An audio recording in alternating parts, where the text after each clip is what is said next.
Hey guys! So today I wanted to talk about something that's on everybody's minds, and I have a lot to unpack, and I'm not going to be able to do it all in this video. You guys wouldn't want to watch that because that would be like a 3-hour video. The primary topic that I want to discuss is why the world is not over, everything's going to be okay, and what we're going through right now is not a new phenomenon that's never been experienced before. In order to do that, I'm going to have to refer to a few different philosophical concepts, like groups of theories, and they're pretty complex. It's taken me several months to get what I feel is like a good enough grip on these theories to even be able to talk about them to other people. So I'm going to ask you today to kind of give them a chance, like keep an open mind about just the general validity of these theories, and then let me go back in future videos and fill you in about like the basis for them and like some of the more like complex nuances about them and stuff, because I just like I can't put it all in one video, right? So I am gonna ask you to bear with me. The primary concepts that I'm going to refer to, one of them is called the Strauss Howe generational theory. And this kind of refers to cycles that society goes through, different generational moods that we go through in a predictable pattern. You can kind of liken these to the seasons of a year, right? Spring, summer, winter, fall. And it's kind of a self-sustaining cycle, so when society's mood gets too far one way, people start to feel like a need to kind of push it the other way, and like a lot of people know this, like kind of like we talk about the pendulum swing, right, of different kinds of topics, economy or you know, social liberalism versus conservatism, that kind of thing. But yeah, it's a complex topic, and we'll get into more about that. So that's the Strauss Howe generational theory. The other topic that I'm going to be incorporating into this is Jungian typology, which is, you might have heard of MBTI, like talking about different personality types, and a lot of people like to say that MBTI is just like horoscopes, like it's just like a silly fun game kind of thing, and like people do use it a lot like that, like, oh, you're, you know, what ice cream flavor is your MBTI type or whatever, but it actually has like a lot deeper, more layered history, starting with Carl Jung, who was a psychologist around the same time as Freud, although he has very different ideas, and it's been like developed and filled out more over time. So yeah, like I said, I will make a video about that in the future, explaining it, especially for skeptics, so I am asking just like, let me talk about it here.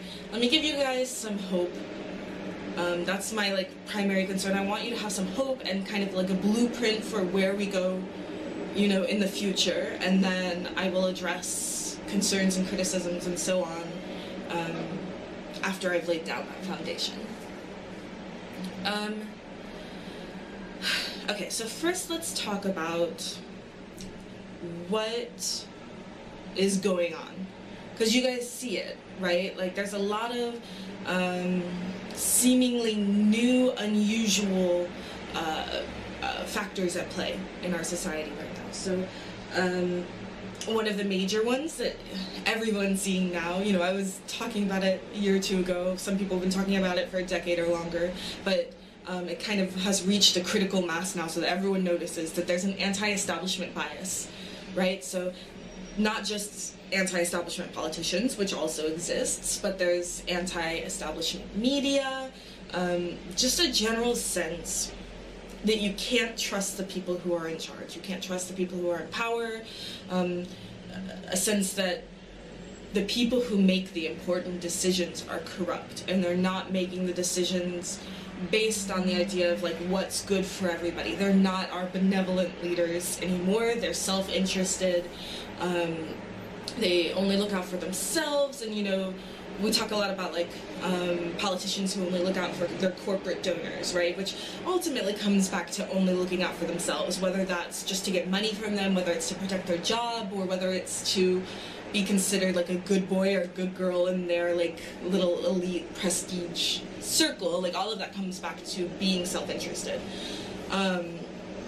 And so I think that's something that's really starting to come to a head in the general populace, is a sense that nobody cares about me.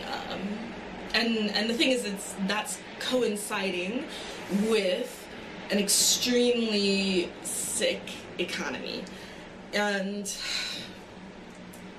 right now, a lot of people are suffering and have been. The thing is, like, when the market crashes and everyone loses their home and their jobs, there's like a very urgent sense that something must be done. And that happened in 2008. And we've seen things that seem like incremental improvements since then. You know, they keep telling us the economy's getting better, we're adding jobs, all this kind of stuff. But even people who have jobs feel a lot of pressure that they can't lose those jobs because they don't know what's going to happen to them if they do. Even people who have jobs, and there's a lot of people who don't. There's a lot of people who gave up, who are working part-time, minimum wage jobs, even though they have a college education and lots of debt, and like, so I think there's a sense that a lot of people have is the establishment, the politicians and stuff are telling us the economy's great, we're back on track, things are looking good, and yet people don't feel safe. They don't feel like they can weather losing a job or getting sick. You know, if I get cancer, I'm gonna lose my house, you know, and that's not something people have control over. Even, you know, I've moved to Europe now, and I'll talk about that in a personal video in the future, but even, I just had this, like, panic that my camera's not recording, so let me check them. Okay, just checking. Alright, cool, we're good. See, even I'm insecure. Okay, oh yeah, so when I was living in the States, I was doing really well financially, like probably top 10%.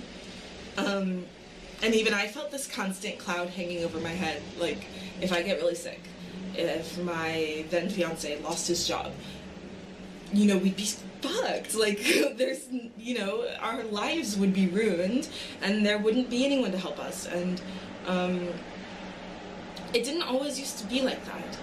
You know, there was a time, and you can debate about the reasons for this, but there was a time when a single income could support a family with children in a nice house. They could go on a vacation every year. You know, they could send their kid to summer camp. They could, you know, buy their wife a diamond bracelet for their anniversary. They could, you know, have a couple cars and a boat. You know, like, that was a middle-class lifestyle. And even people who consider themselves middle class today cannot live like that unless they're deeply in debt. And so I think that level of insecurity, even when it's kind of unconscious, you know, people don't think consciously a lot, oh, 30 years ago I could have bought my wife a diamond bracelet, but now I'm buying her like a bracelet from Target or something. Like, they're not necessarily consciously noticing those changes, but you feel it. You feel that something's different, and it leads to apathy, it leads to pessimism, and so that combined with the anti-establishment sentiment is kind of creating a mood of, well, it was creating a mood of like disaffectation, like giving up, and there are some people, though, that can't just accept everything that's happened and just keep going, right? Everyone has a breaking point. Everyone has a line in the sand that they draw, and more people are crossing that line because they lost their job, because they lost their house, because they got sick for whatever reason. It's come to a point where it's not something they can just ignore anymore. It's bubbled up from the unconscious to the conscious level of something's not right, and I have to do something. The big struggle you face during times like that is at an individual level, we don't have a lot of power. And this is something that like a lot of,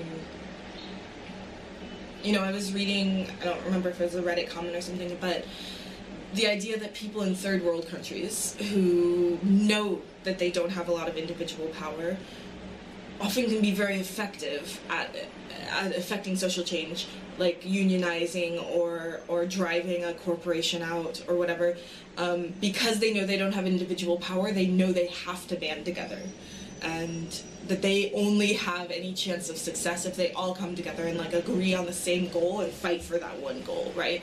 So I think that we're starting to notice that we as individuals, you know, I can't stop global warming by turning the lights off when I leave the house. I can't fix the economy by donating canned food on Christmas. Like, there's just not that much I can do as one person, and I think the more desperate people become, the more the current social mood comes to a head, the more people are starting to realize that we have to come together, agree on a common goal, and organize. And that ties in really well with the Strauss Howe generational theory. Just to give you a little bit of background about that, Neil Howe and William Strauss in the late 80s, early 90s wrote a book called Generations, which talks about that cycle of social moods, social seasons, which they call turnings. So the first turning is a high, a period where trust in institutions is high. People trust their government, people respect schools, people respect corporations, they respect banks, you know. Everyone gets the sense that people are looking out for them. Individualism during those times is low. So people who are different from the norm might feel kind of ostracized. There's moral policing, not in the sense of like moral wars, like culture wars, like we've seen like Democrats say this is good and that's bad, and you know Republicans say the opposite. It's not like that. It's like there's a consensus about what is good and what is bad, and like the few stragglers who disagree are going to feel ostracized. The last American high was post World War II. The 1950s, early 1960s, when, you know, consumerism was booming, the middle class was booming, government was seen as, like, respectable and something to be admired, and science and technology were making a lot of leaps and bounds during that time, partly because of, like, government funding and people feeling like they had a responsibility to help society at large and not just for themselves. So that's the first turning. You can think of it like spring, okay? And each of these turnings lasts about 20 years. Like it's a little over 20 years, maybe 22, 23. About the length of time of a phase of life. So for example, being a child or youth is like birth to 21, 22, and then you know, let's say 22 to 44, that's young adulthood, and 44 to 66 is like midlife, like that's when you're most powerful, and then 66 to 88 is like your elderhood, where you're like you're not like the midlife manager, you're like the CEO who sets the greater direction for programs, or you're the grandmother giving advice, right, that kind of thing. So there's these 4 20-year cycles that coincide with the length of a human phase of life, and that's not an accident, but like I said, I'll get into that in another video. I'll get into that in another video. Okay, so the first turning is that high. Institutions are trusted, individualism is low. The second turning is called an awakening, and this is a period during which institutions are starting to, they're still strong, but people are starting to distrust them. They're starting to want to recapture that sense of individual identity. You know, they're starting to criticize things that they had previously accepted. They're starting to argue a bit more over the direction that we want to take things in. And the need for individualism is increasing. People want to be their own person. They don't want to be told what to do. They don't want to just follow along like sheep anymore, right? And so the last awakening was the consciousness revolution of the 60s and 70s, like all the boomer hippies and, you know, free love and drugs, and it wasn't just that too, you know, there was a lot of criticism of the government, unjust wars, racism, a lot of things that you associate with boomer liberalism and boomer conservatism, but mostly liberalism at that time, were peaking, you know. That was also the time when the seeds for the Reagan Revolution were planted. Businesses started to say, wait, why are we working for the people? Why are we working for the government and letting unions make all our decisions? Why don't we fight back?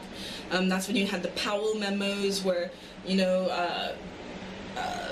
philosophers, business people, politicians, religious people started coming together. I say religious people, I mean specifically like what you consider to be like a conservative Christian today, that's like free market, neoconservative, that kind of like religious group. Like, so those people started coming together and saying, how can we get our message out there? How can we start to convince people to listen to us? Because that kind of mentality had been suppressed for a long time.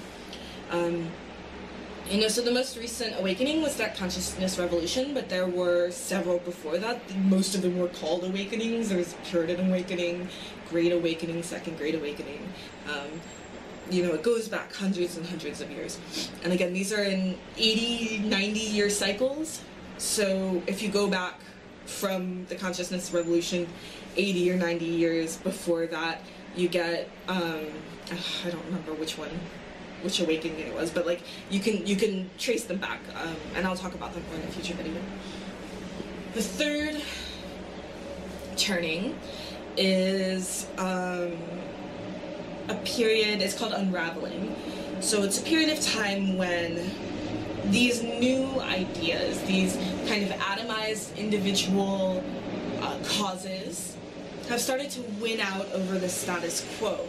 So the government is not anymore this unified, irrepressible force of good and morality, right? It's split.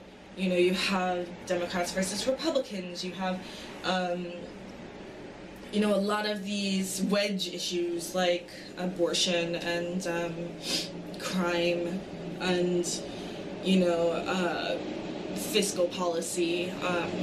It becomes more than just a healthy debate about a unified vision for the future. It becomes an intense debate about what vision we want.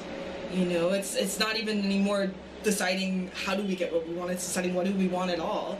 And there's a lot of partisan gridlock, there's a lot of demonization of both sides, and so because of this, people have no faith in institutions anymore, in the government, and businesses have gotten very again, individualistic, so it's about profit and shareholders and corporations rather than like the public good and things like that.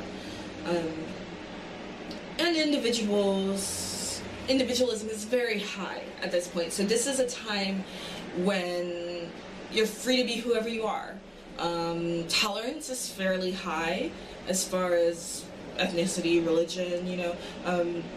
The last unraveling was like the 80s and 90s, very early 2000s.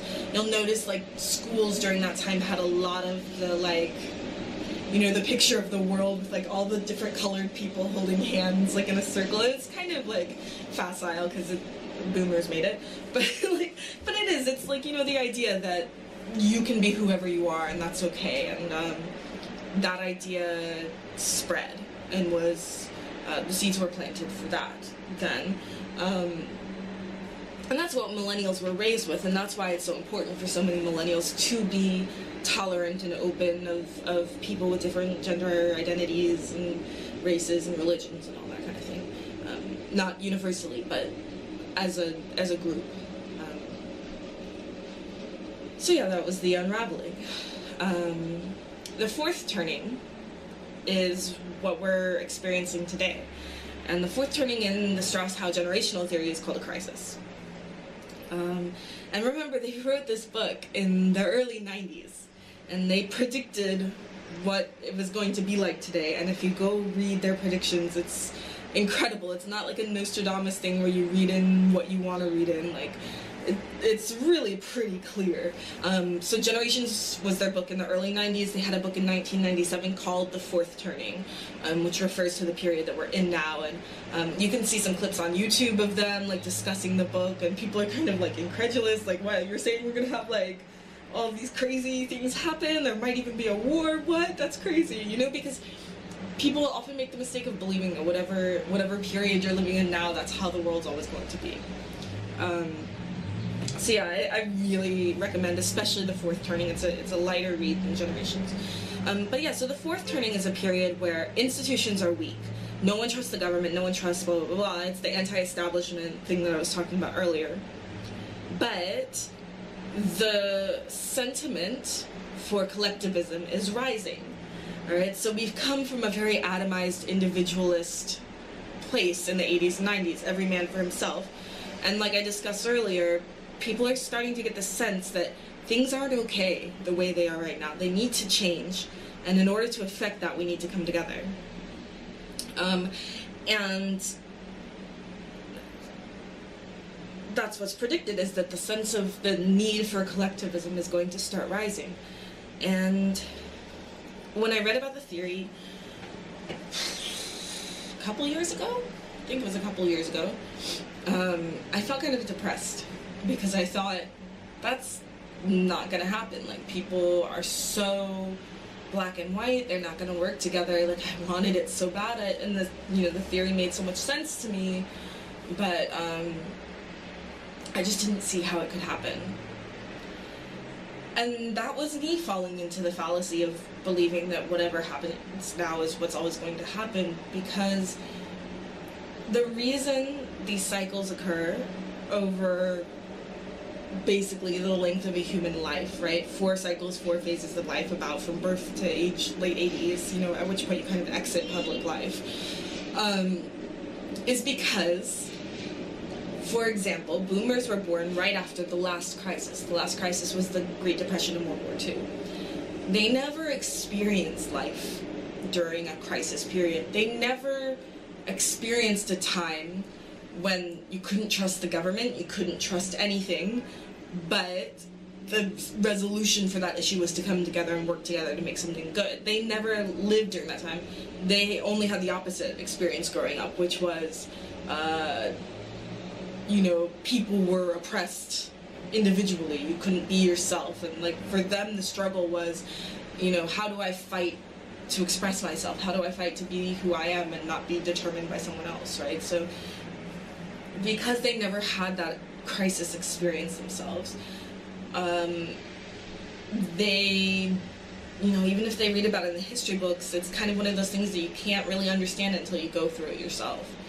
And the choices they made inevitably led to the birth of a society that requires those sacrifices that they never knew they would have to make. They never thought about it that way.